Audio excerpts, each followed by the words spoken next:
Voilà la posture que la plupart des personnes ont quand elles sont assises. Je suis au fond de la chaise, du fauteuil, du canapé. J'ai les mains peut-être sur la table, peut-être un petit peu en dessous. Je joue un peu avec.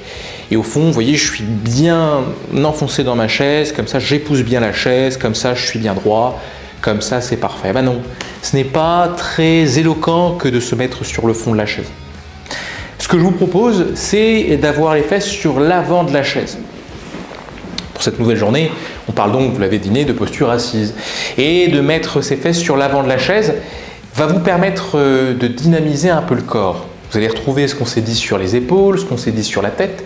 Les mains sont toujours sur la table. Et faisant cela, vous avez une très bonne posture pour parler.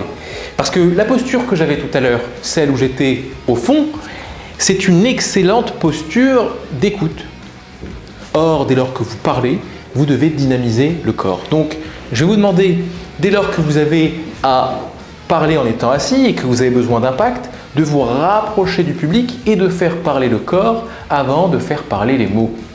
Si vous faites ça, vous allez voir que votre public sera plus attentif et que vous aurez plus d'impact que lorsque vous êtes au fond et que vous parlez avec un peu plus de distance, quoi.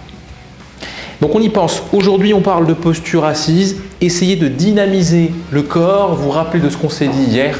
Et aujourd'hui, on ajoute la dimension assise. Vous êtes sur l'avant de la chaise, l'avant du canapé, l'avant du fauteuil. Vous réduisez la distance avec le public et vous augmentez votre impact sur lui.